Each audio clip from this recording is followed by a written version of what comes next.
So maybe you've heard one of the number one triggers of an OSHA inspection is actually an employee complaint.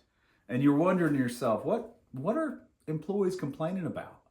Well, if you've ever wondered that, I put this video together to talk about the top 5 employee complaints that employees make to OSHA that then turn into OSHA inspections.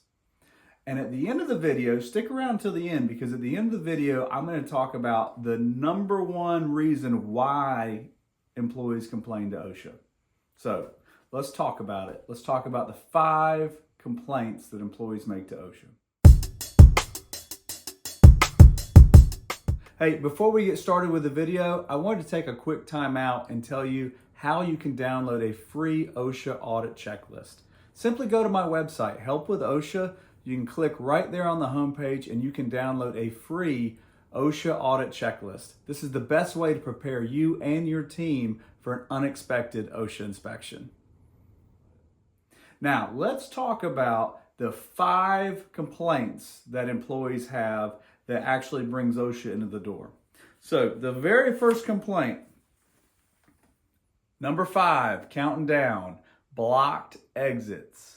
You do not want to have blocked emergency exits. Anybody knows this is a big problem. If you have a fire marshal come in, they're going to spot that right off the bat. But you also want to make sure that not just your primary exits are clear, but any secondary or backup exits are clear also. So always check your exits and your paths to get to wherever you're going so that you have a good egress route out of the building. That's really one of the number one reasons is people have storage and pallets and different things packed in front of an exit, and employees know, hey, it ain't supposed to look like that. So that's the number 1. The number 2, loud noise. If you have an environment with loud noise, the cool thing is nowadays you can actually check on your phone. There's an app that will give you a very close noise survey. So you can go around and spot check your areas and check to see how loud the noise is. If it is over 85 decibels, you're supposed to have a hearing conservation program. Now, that little spot check on your phone, it's not perfect, but it's pretty darn close. So if employees are around loud noise day in, day out, and they don't have earplugs, they don't have a normal way to prevent the noise from bothering them and it's getting on their nerves, they could definitely write that in, and OSHA will take that very seriously, especially the size of the area. If you have a loud noise around your whole facility, it definitely will draw them in the door. The third reason that OSHA comes in, we talked about noise. Another sense that is very, very sensitive is smell. If you have strong smells.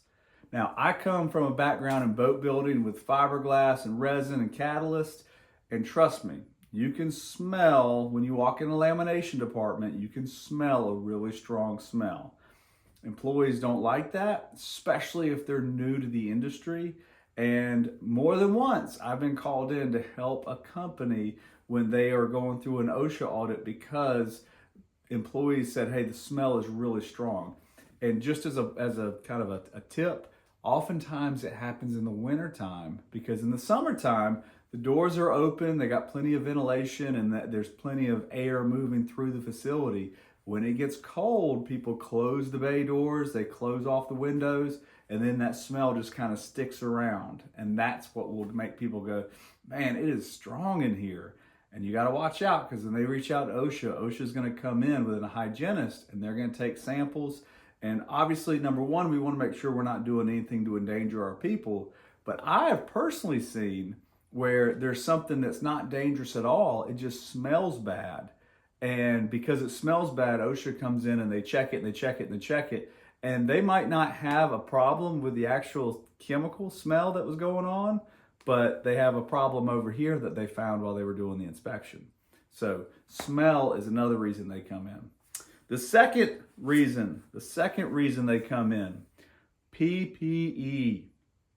Now, sticking with the idea of chemical smell, probably the most common PPE complaint is employees saying, hey, we're dealing with this chemical and they're not giving us any respirators. Well, that doesn't just open up a PPE problem. It opens up respiratory protection, training. You have to get a medical testing to do that. So there's a whole can of worms that gets opened up when you start talking about respirators. So that's just one type of PPE. It could be gloves, could be safety glasses, safety goggles. We want to make sure that we're providing the right kind of PPE, let alone talking about fall protection, harnesses, and that kind of PPE. So that's number two. The number one reason that OSHA comes in the door for an inspection is because an employee complains about physical hazards. Physical hazard means I don't feel safe doing it. You see, OSHA prioritizes inspections. The very top priority is imminent danger. Imminent danger usually refers to there's a risk of an explosion, there's a risk of somebody falling off of a platform.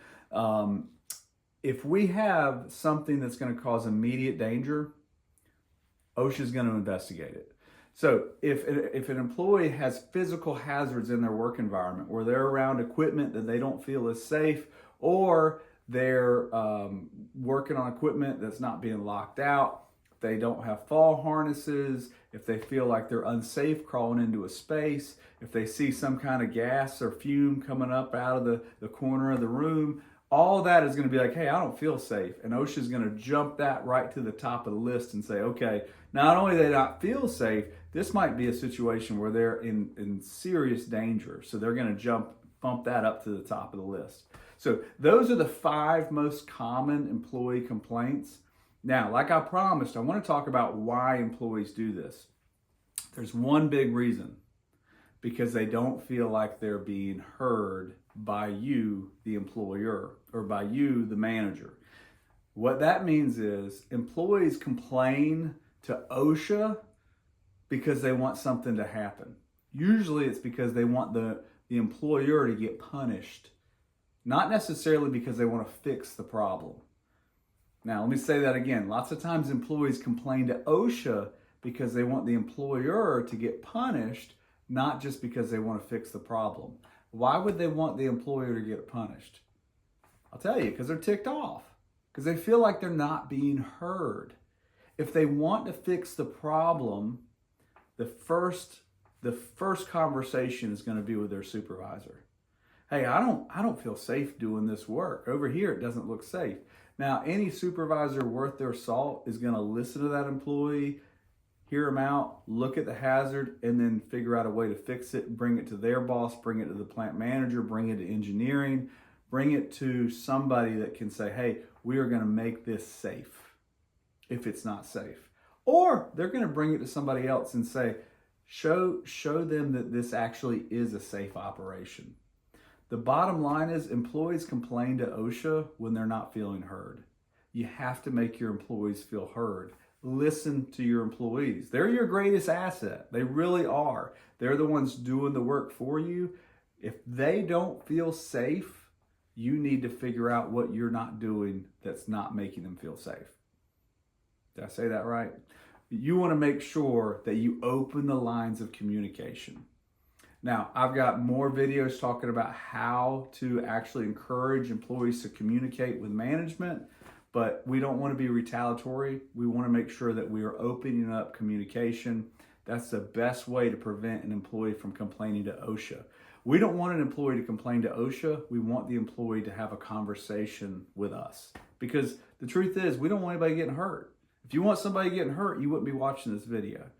So let's do everything we can to keep the people we work with safe, because no one should get hurt at work.